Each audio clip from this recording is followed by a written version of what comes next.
What does it mean for us, for humanity? Where do we fit in the big picture? Okay, so full disclosure, we are not here to debate theology. No.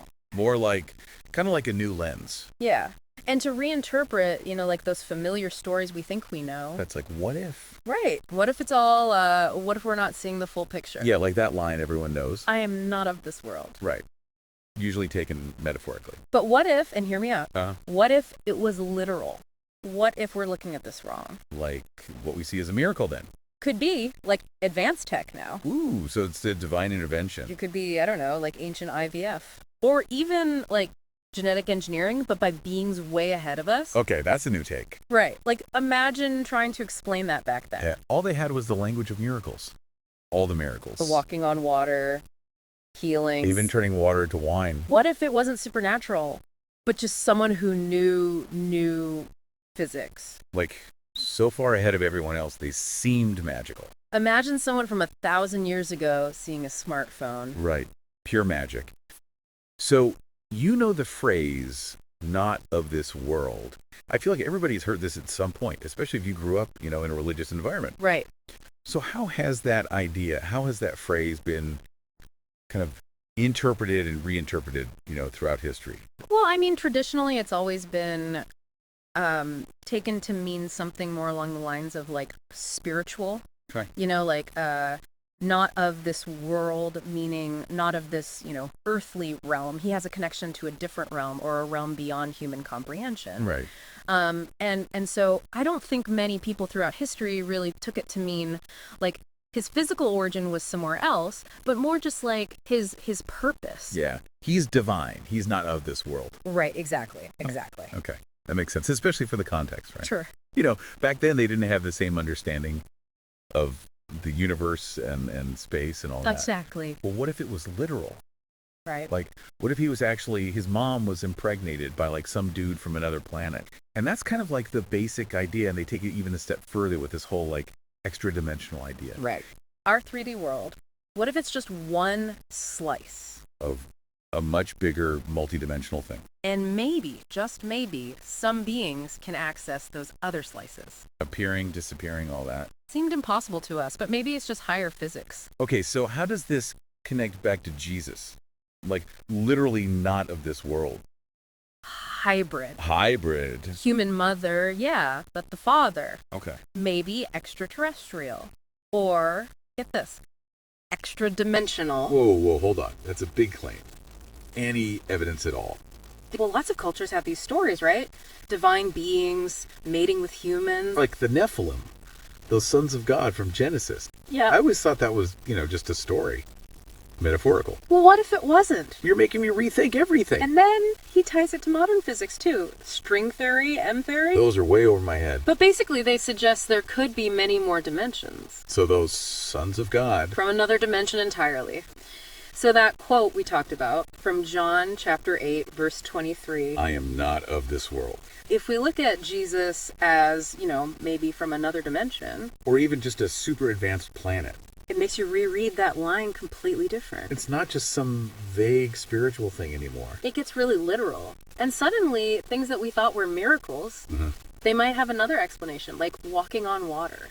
Yeah. Okay. What if it wasn't breaking the laws of physics? But using some tech or knowledge that we haven't even dreamed up yet. Exactly. What about when Jesus appears to the disciples, after the resurrection, seemingly out of nowhere? Right. Popping in and out. Could that be like dimensional travel? It really makes you think, what's possible? This whole idea of returning to the Father. Okay. What if it's going back to his dimension of origin?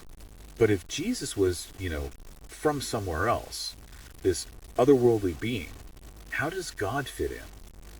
Like divine intervention. Maybe those extraterrestrial beings or extra-dimensional, maybe they were carrying out God's will. So instead of God, like, parting the Red Sea directly, it was these advanced beings using their tech to make it happen. So it's like God working through them. Exactly. And that could explain why Jesus was different, why he had the wisdom, the power, I can see how some people might find that controversial. For sure.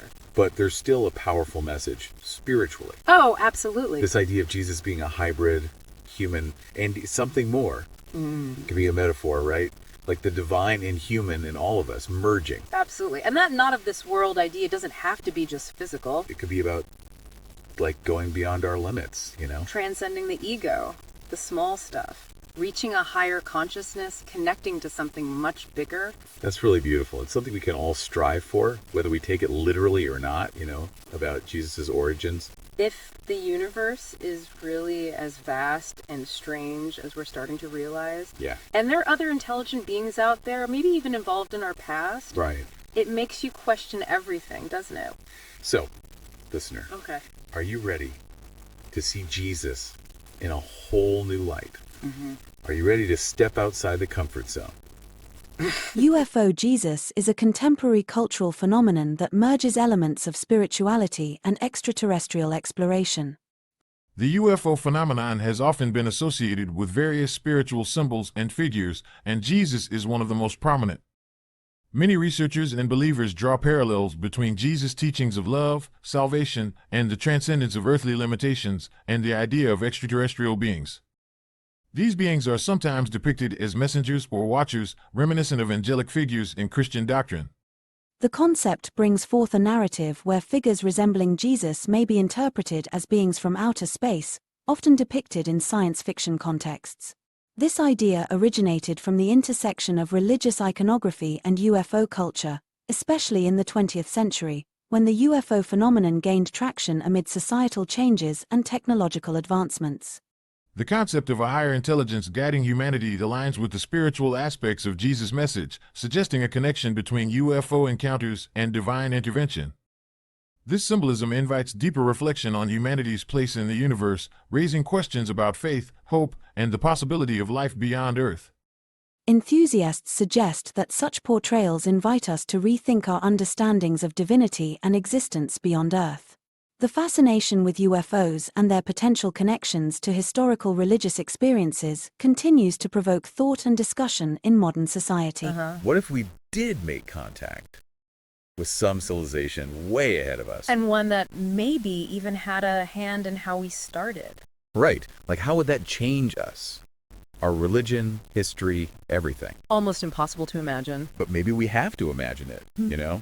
It could happen. Makes you think about the future, that's for sure. What do we want our legacy to be? Like, if we met those other beings, would we be ready? Would we even deserve it? Big questions. So if, like, hypothetically, we were to say, okay, sure, let's go with that.